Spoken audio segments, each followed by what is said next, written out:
Hello, everyone. Welcome to Level Up Mental Health. My name is Swizz. Restarting here for those that are watching it live. It was bad. I had the mic muted, but it's all good. We'll get it restarted here. We are getting involved into unhealthy relationships. This is a great topic to kind of review because we may be able to identify some people in our life that we could say, hey, this is an unhealthy relationship that I'm in.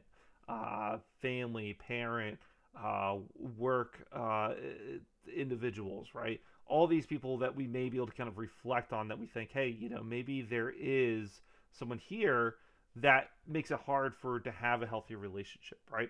So that's what we'll explore here through this video. We'll be able to kind of review what is a healthy relationship, what is an unhealthy relationship, and how we can navigate through that. Because again, it can be very difficult, right? There's previous kind of videos that I've shared, and if you're watching on YouTube, make sure to like, subscribe. Um, but there's a lot of kind of topics there where we feel we really just kind of submiss kind of what we're experiencing, what our values are, right? Especially and kind of give into those others to provide that pleasing nature of us, right? And it can be hard because we often surrender our own values for the needs of others, and that's what we're trying to kind of work on here. Is if we feel we're in those particular unhealthy relationships, to ensure we can continue to advocate for ourselves and to ensure that we can be able to manage it the best that we can. Because with these people here, obviously, these are close individuals, our friends, families, whoever, right? All these people we don't want to disrupt, and we don't want to have these kind of difficult connections and relationships. But at the end of the day, we have to be able to kind of learn the skills to be able to kind of manage it, right? So let's take a look at the worksheet here. And here we are, being able to navigate unhealthy relationships. So before we dive into what is an unhealthy relationship, let's look at what is a healthy relationship. So healthy relationships include being able to communicate effectively. There's respect. They're supportive towards each other. They're being able to essentially be there for that person, kind of, and vice versa, where there is that kind of reliance towards each other. Um, Whereas, kind of the opposite, the unhealthy relationships, is kind of the converse of it, right? And we'll get into these particular two different relationship types here.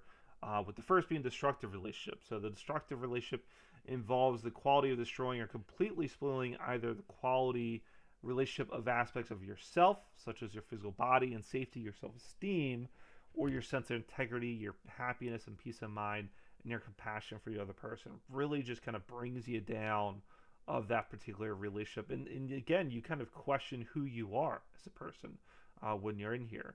And the hardest thing, too, is that there can even be a threat to safety as well.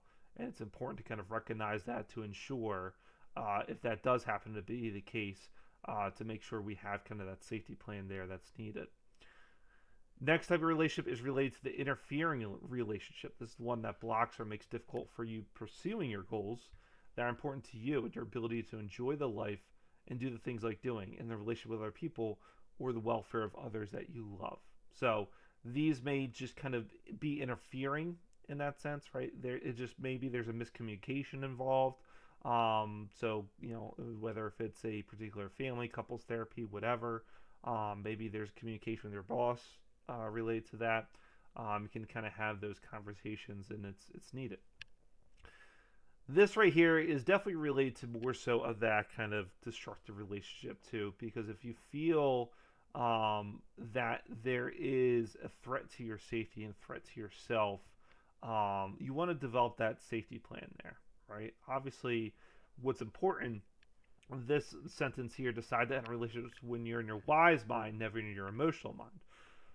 And that can be the hardest thing because the people that we're connected here to, we have a lot of those connections there. So it's really hard to be able to make that appropriate decision if we feel we need to end it. But that's where it's really key to recognize when that is in that sense, right?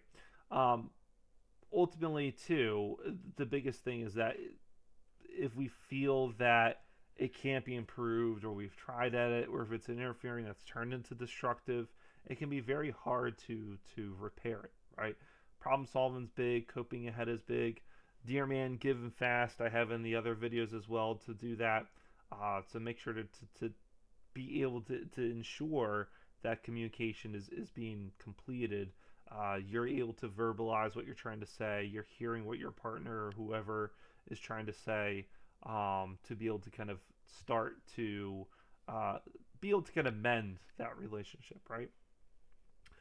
So the next thing here, when it's related to the ability of navigating unhealthy relationships, it focuses on the values, right?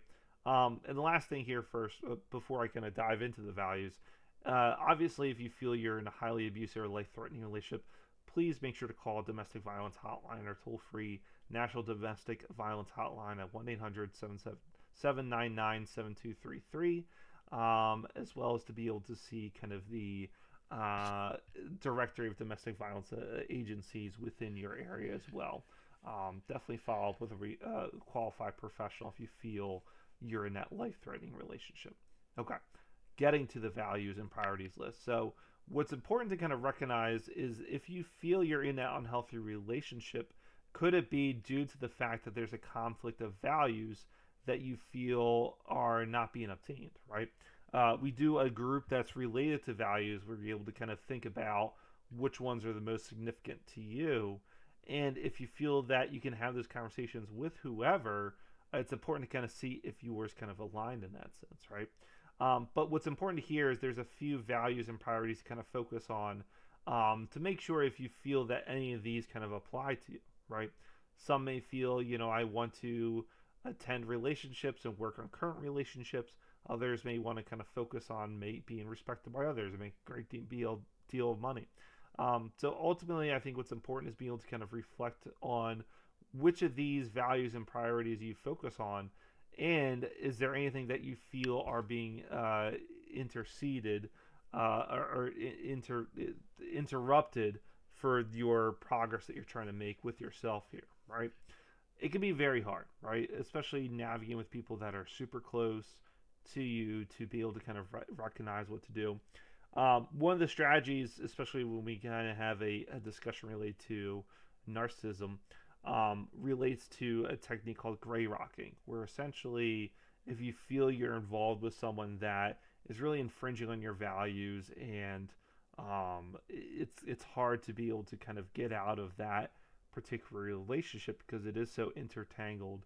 A great kind of temporary solution is that gray rocking, where you're essentially providing limited information to that individual, because essentially if you provide a lot more insight or a lot more kind of information, that could be kind of used against you and kind of create more of that emotional turmoil between you and the other person.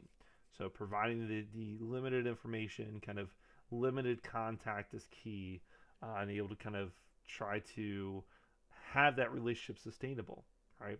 And again, obviously every relationship is going to be different. Be mindful just kind of what your relationship, of what resources you have as well, to be able to kind of think about where you may stand with it, right? There's so many factors and so many variables involved, and especially too if there is related to a parental relationship, which are some of the hardest to really navigate because there is so many layers associated with it. When if you're dealing with a parent who can be defined as a narcissist, you're dealing with kind of the parental figure, someone that may have kind of brought you, the common comment of brought you into this world, right? Dealing with kind of the guilt associated with that. It can be a lot. But at the end of the day, the important thing to focus on is knowing how it's affecting you. If you feel that someone is really just kind of zapping kind of yourself and who you are as a person, then that's where those questions need to arise of, at the end of the day, what is the benefit for this person, right? And it's important to kind of recognize, because it may sound selfish, right? Of like, oh, well, it's not what they're doing for me in that sense, because, I want to make sure I'm providing to them. But that's where, I've talked about kind of before in previous videos of the balance of being selfless and selfish, right? We want to make sure we have that equilibrium between the two. And it can be very hard to do that, especially with kind of those parental figures, because again, we often feel we may need to be selfless, or if we get guilted into something, we feel we may be obliged to it because, again, they are our parents, they are our mom or dad or whoever. They were the one that helped raise us to kind of provide all these experiences here. So how could we not be able to, follow up with them? So again, there's really a lot more to kind of dive into, but I'll have to save for another group related to the narcissism. But it's just kind of being able to recognize that relationship and the impact that has on you, and do your values get conflicted with that person? Okay? So, thanks so much for watching. Make sure you like, subscribe if you're on YouTube. Otherwise, I'll check you in the next video. See ya.